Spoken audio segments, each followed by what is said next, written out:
Assalamu alaikum. Hello, everyone. I'm Ashley, and I am here with a special guest for our segment of meet and greet with people who are taking the Fast for Unity Challenge as well as Hijab 30. Today, our guest, Keri, is taking the Fast for Unity Challenge. Keri is a wife to her high school sweetheart and the mother of their 3 children. Her husband is Pakistani American, born in New York. And Keri was raised Catholic with an Irish, Italian, and Polish background. Although she's not converted, she accepts most of the beliefs in Islam and raises her children as Muslims, although they do observe some Catholic holidays with family. She's learned a lot about Islam and Pakistani culture, and it's important for her to show their kids Islam so that they can fully embrace their identity. Keri's hoping to keep a modified fast for the first time this year, alongside her husband, to show her kids the importance and significance of fasting during Ramadan. And so she's hoping to encourage them so that they will also be able to do that when they're older. So welcome, Keri, and thank you so much for joining me. Hi, thank you so much for having me. So it's your first time fasting. Are you Yes. nervous at all? I'm incredibly nervous. I find when I go throughout my normal day, I'll forget to eat because I'm a mom of 3 toddlers. But when I specifically set my mind to being like, I'm not going to eat, I'm like, oh my gosh, I'm starving. I feel like it probably happens like that for a lot of people because I'm kind of the same way. Yeah. A lot of times during the day, if I get really busy, I'm like, okay, well, I'll eat in a second. Or I just forget, I'm busy doing something, on my laptop. But then when you can't eat or drink, that's when it's like, oh man, I'm not gonna make it. So I know that you said a modified fast. So are you trying to fast the full 30 days, or are you just gonna try and see how it goes? So I'm gonna try to fast from food for the 30 days, but I take medication daily. I have severe allergies, and I have actually chronic bronchitis now, which has been super fun during COVID. But so I have to take medication. So I know my fast wouldn't count anyway if I was Muslim, because I would be ingesting meds and I would be taking liquid, and I have to take them at set times. So I'm going to keep up with my water intake, but I will hopefully be able to fast from eating. Gotcha. Okay. Yeah. Good to know. Good to know. How did you come across the Fast for Unity Challenge and World Hijab Day? So World Hijab Day popped up, I think, on Instagram as a recommended Instagram page, because I follow a lot of Muslim bloggers. And so when it popped up, I was like, this is such a great idea, because there are so many people out there who, especially in America, I find that there has been a lot of Islamophobia. So the fact that they're encouraging people to be in someone else's shoes really means a lot to me. And when I saw that they were doing the Fast for Unity, I was like, I'm planning on doing that anyway. I love it. That's awesome. I feel like a lot of people talk about, stepping in someone else's shoes, but it doesn't happen a lot. Right. For people. For sure. It's kind of a hard thing to do. And so I think it's really cool that you came across it. I feel like when I ask most people, it's social media, they saw us on Instagram or Facebook, and sometimes I feel like it's random, it's like, well, it popped up as a suggested. So at that point, you kind of know somebody's already either got Muslim friends or something, they're following people. So yeah, I love following bloggers for food ideas or clothing ideas. It's very helpful. Yeah. Yeah. When I was in college, we have a very large international community at our college. It was one of the biggest international, I guess, universities that attracted people. And there was a very large Islamic group that was on campus. And I don't know if they worked specifically with World Hijab Day, but they would encourage during Ramadan for non-Muslims to either try wearing the hijab for a day or participate in an iftar. So that really meant a lot to me in college too. That's really cool. I think a lot of times there are college students who become ambassadors. That's kind of how I got started. I was in grad school before I found out about World Hijab Day. Oh, wow. And I became fairly active in the international community, I think my junior year of undergrad. Mm-hmm. There were so many fun events, and it was just, really cool meeting people from other countries. I lived in a small town. I grew up in a small town, and so there wasn't much exposure.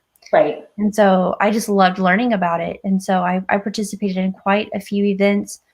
And then eventually, whenever I left the university and was working at another one, which was an hour away Mm-hmm. from where I had been, they did a World Hijab Day event. Oh, wow. So I don't know if anybody was technically an ambassador back then, but, Mm-hmm. they knew about World Hijab Day and participated. And so they would set out tables and give hijabs away to students, help them wrap it. And, everybody was taking photos together and That's so nice. everything. So yeah, I feel like there's a lot of ambassadors who do it in college and stuff, or Yeah.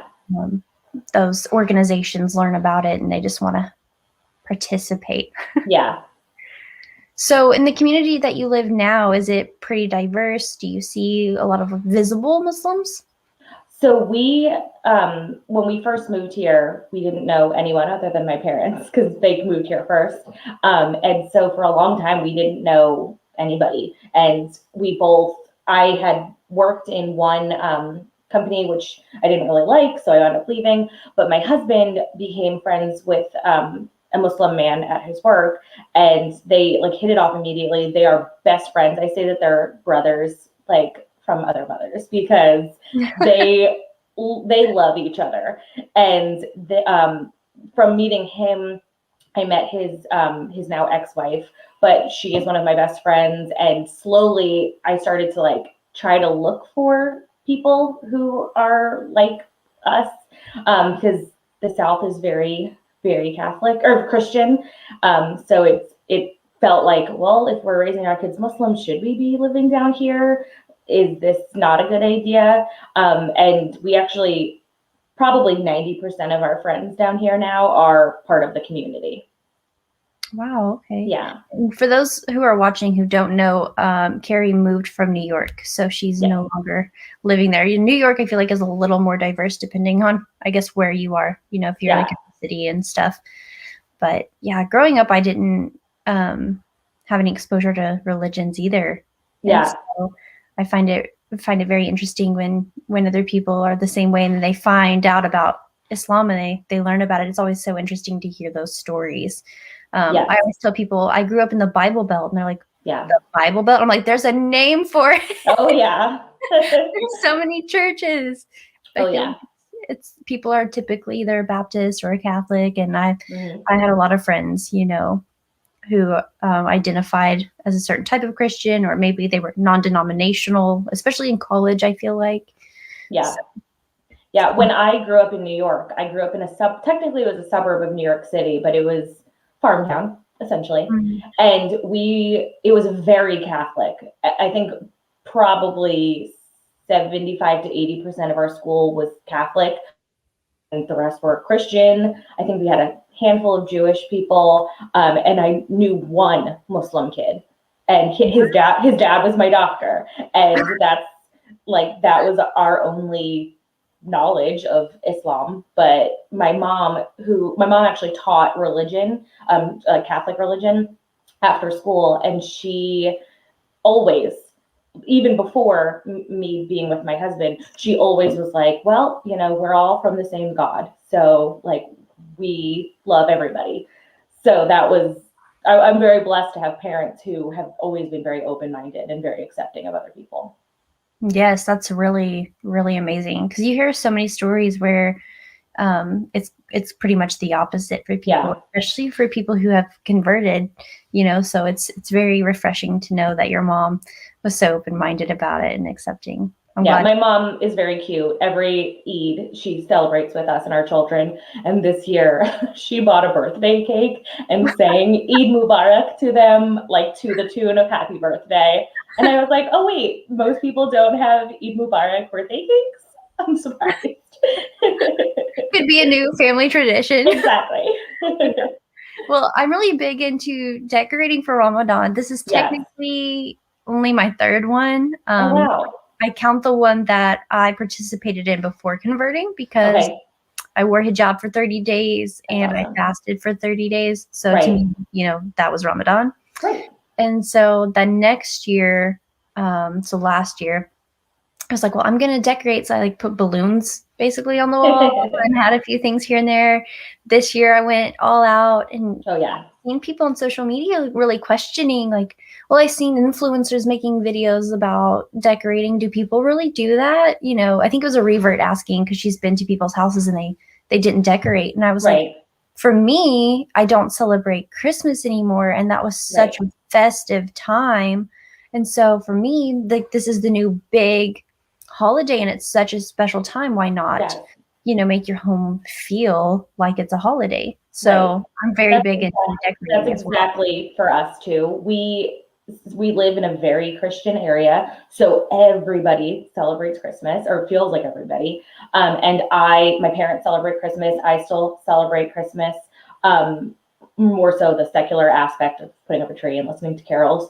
But for my kids, I'm like, they're going to see that. So I want Ramadan to be just as special for them because that's their religion and that's what should be special. So my husband did not grow up doing decorations or anything like that. And he was like, we really don't need to do that. And I'm like, but we do like living here because, and being in an interfaith family, I want it to be equally as special. And I don't want them to be like, oh, well, our holidays are boring, because it's not. It's a very special time. And I want them to fully embrace it, which is exactly why I'm fasting, because I want them to see that even mommy, who did not grow up Muslim, loves and respects Islam and finds a lot of joy in Ramadan. Yes. There's so many fun things you can do. I love that your mom got a birthday cake. That's so fun. Anything you can do to add something fun to it. I'm sure the kids really enjoyed it. Oh yeah, it was ice cream cake, so they were happy. Oh, that sounds so good. If we start talking about food, I'll definitely get hungry. I can easily talk about food. Speaking of food, do you have, so here I am, I'm like, we shouldn't talk about food, but I have to know, for people who are fasting, do you have plans for waking up early in the morning for the Sahur meal? And do you have any special plans for what you're going to make for Sahur iftar? I have to know. Yeah. So my husband, he's been fasting for so long that he can just have a banana and a smoothie at, we call it Sari, but so he has it at Sari and he's good until 8:00 at night when the sun goes down. And I'm like, I cannot do that. I will be starving because I'm not used to it. So we have an Indian grocery store. My husband is Pakistani, so I bought those frozen parathas, which, if anybody doesn't know what that is, it's a bread that is basically, it's a flat bread that's stuffed with potato and spices. Like a pita, kind of. Yes, kind of. And so that with eggs, and I'm gonna try to make khichdi, which is dal and rice, and iftars kind of just gonna be what works that day. I love to make desi food. I'm gonna try to do it. But my fear is that if I'm standing over cooking prior to iftar, I'm gonna be like, I'm starving now. I think that's always a challenge. And then you want to taste the food too. And so some people are okay with tasting and some people are like, no, I'm not going to taste this. So one of our non-Muslim friends, she was like, well, I can come over and help you anytime. I was like, girl, I'm going to need you to come over and taste the food. Yeah. I put enough salt in this. Yes.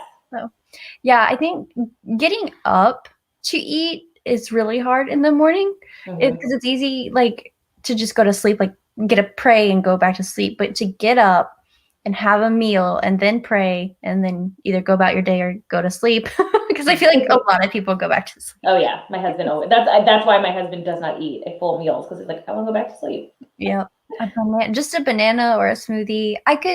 I do smoothie bowls sometimes, so I'll make it thicker, put it in a bowl. Nice. Fresh fruit on top and chia seeds and stuff. Yeah. I try to do something I know is going to be more filling. If I put peanut butter on toast, I'll do that. Eggs for protein and more energy. And then I put a And I know I probably made a mistake a couple years ago. I would always get up and I'd also have some tea. And I know it had caffeine in it. And people say Yeah. not to do that. It'll make you more thirsty and everything.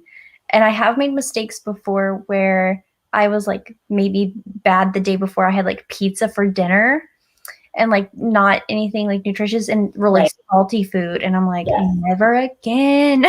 Yes. And then you do it again, of course. Yeah, of course. Because, sometimes you just want to eat pizza, but it ends up being salty. And then if you don't drink enough, that's one of Yes. my other I big. just bought a gallon bottle because I don't drink water. I never remember to drink water. I drink a lot of caffeine, which is not going to work during Ramadan. So I just bought this giant jug. I'm like, I have to drink this because if I am not drinking caffeine and I'm not eating, I'm going to be hurting if I don't make sure I keep up with my water intake. Yeah. Are you a coffee drinker? No, I'm a soda drinker. Which Oh, a is soda drinker. Yes. My mom is a soda drinker. It's I'm so bad. a tea person. Yeah. So, yeah, when I lived in the States, I was definitely a Starbucks person. And now we're at Tim Hortons every day getting coffee. So I just think, how will I live without my coffee? I'll probably have one after we have iftar. Yes. That's my husband, his first thing is he'll take a bite of food and then go and make himself a coffee. I'm like, shouldn't you just not do the caffeine because it's gonna be the same thing tomorrow? And he's like, I need it. He's like, I'm so tired. I love hearing people's stories about iftar and what they do for sahur, and I feel like most people are just like, it's so hard to get up and eat. And I'm like, it's always good to know that you're not alone in that struggle. When we first got married, my mom bought my husband a mini fridge for our bathroom because he's like, I have such a hard time getting up. I don't want to, but I know I have to eat. So she's like, I'll just buy you a mini fridge. You can keep it in the master bathroom. And every time you have to get up to eat, just keep your bananas or whatever that you're going to eat in there. And he's like, this is great. So funny. So is there anything that you're hoping to personally gain from this experience? I'm hoping that it's something that I know, because I'm very nervous. I've never fasted. And even fasting for a doctor's appointment is hard for me because I'm telling myself you cannot eat. And I really want our kids to grow up seeing both of us do it so that they are encouraged to do it. Because my husband, I think he kept his first fast when he was 6 or 7 years old. He was little. So, but he did it because he's like, well, mommy and Baba do it. And I want to be like them. And I want to do a good job. So I'm afraid that if my kids only see my husband do it, who is at work most of the time, non-COVID, that they'll be like, oh, we don't really get it. And it's not something we want to do. So I'm hoping that if they see both of us do it, that will encourage them more. I do hear a lot of people talk about how their kids want to fast, and the kids are always so young, 7 years old or 8 years old, and they're like, well, I want to fast too. And they do their best, and sometimes they make it through and sometimes they don't. Right. I always think that's so cute. And that's really neat that, they want to participate. I've actually, even prayed around my cousin's kids, and I'm the only Muslim in my family.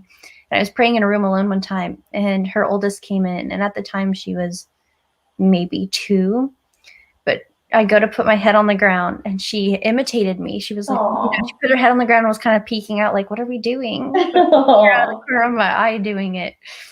She just wanted to kind of go along with it. So I thought that was really, really interesting. It was so funny. That's so sweet. Yeah, I told my husband, I'm like, you have to teach me how to pray because our kids, when he's working from home right now because of COVID, but when he eventually goes back to work, they'll probably be asleep before he gets home, even because he works an hour from our house. So I'm like, you're gonna have to teach me how to teach them because if I don't do it and you're not home, what are we gonna do? So I'm looking forward to that too. Yeah, I remember I had to ask a friend. I was like, so teach me how you guys pray, because I would see it, but I was like, I don't know how. So YouTube in the end helped a lot as well, because just doing it once with somebody it's not going to stick, all of it. Exactly. So I use YouTube a lot. lots of things to learn, but there's always going to be information out there and help Yeah. and stuff. And that's one of the things I love about having World Hijab Day. I always say that, you have a huge community here. And so, yeah, if you're having that struggle fasting, you're like, wow, today's just a hard day. Somebody else is probably having a hard day as well. And some days might be easier than others, So you never know. I definitely recommend having some watermelon. I don't know how people do Ramadan without watermelon. I don't know anybody who does anyway. I did ask my husband, I said, what do people do when watermelon's not in season? He's like, what are you talking about? Somebody's like, there's always watermelon available somewhere. Right. And I was like, oh, okay. Right. And I'm not too worried. It may not be the best, but it's there. Yeah. Would you encourage other people to take the Fast for Unity challenge as well as the Hijab 30? And why do you think it's important for others? I absolutely do. Actually, one of our good friends in college, he is pretty sure he's Catholic, but he saw that my husband was going to fast, so he's like, I'll fast with you. And that we were like, you're gonna fast? And he's like, yeah, why not? Salman is doing it, so I'll do it too. And he was like, it was really awesome. He's like, I felt great, and it was nice to do something for not that he was doing it for someone else, but he did it in solidarity with. So he was like, it was nice to actually be in someone else's shoes for once. And the hijab challenge, I think, is awesome because there is so much Islamophobia and hate in the US right now that I think we really do need to practice what we preach and do what we can to stand with the people who are marginalized in this country, and to wear hijab. You're putting a scarf on. It's not like you're doing anything that's incredibly difficult. And if you can, even for a day, feel what it's like to be someone else who may have received hate in their life, I think it's absolutely worth it. For sure. Walk a mile in someone else's shoes kind of Definitely. thing. Sure. Yeah. Well, that's awesome. It's so cool that people are like, randomly, hey, I'll try fasting as well. And I found that there's a lot of people, even, within Christianity, who fast as well. Yes. We, being Catholic, we do the Lent season before Easter, and you're supposed to not eat on Fridays. But my mom said that when she grew up, and the church was like all in Latin and everything, that you really supposed to fast on Fridays. She's like, nobody does it anymore, but you were just supposed to fast. You were not supposed to eat meat on Fridays. You weren't supposed to eat, period. Like that wasn't part of it. And I was like, I never even knew that. That's crazy to me that it moved so far from that, because it's what's easy. And I think it was last year or 2 years ago, St. Patrick's Day fell on Lent. Oh, I'm sorry, on a Friday during Lent. And so one of the archdioceses in New York gave special dispensation to have corned beef and cabbage. I'm like, I don't think that counts. I don't think you're allowed to do that. That's so funny. Yeah, it's become so like what's easy instead of like really what you should do. So it's wild to me that it's that really fasting is part of a lot of religions. Yes, it is. And there are like scientific studies, and you can find articles about the health benefits as well. Oh yeah. That's a huge concern for people, but there are some really great benefits to it. So yeah, I personally have PCOS, and intermittent fasting is supposed to be really great for people with PCOS. And so usually it's like 7 p.m. until noon or whatever. So I'm like, I'll just move those hours over. Yeah, that's not too bad. Yeah. You kind of have a segue into it, so maybe that's exactly out a little bit. I hope so. Yeah, I've kind of, I guess, practiced, you could say, and I fasted a while ago, and then kind of took a break, and so getting ready because we're just days away now. I know, it's so soon. Is there anything else that you want to add? You want people to know? Any, last words? I have to try not to use that term because I feel like Sounds so weird. Like we're in some movie and I'm Right. the villain or something. Oh, no. Any last words? Words of wisdom. Right, words of wisdom. That's a good one. I just think, for me especially, I grew up in a town that was affected by 9/11, and so a lot of people, when I started dating a Muslim guy, were like, "Oh, your parents are okay with that?" And I'm like, "He didn't commit 9/11. Like, bad people did that. That's not a Muslim thing."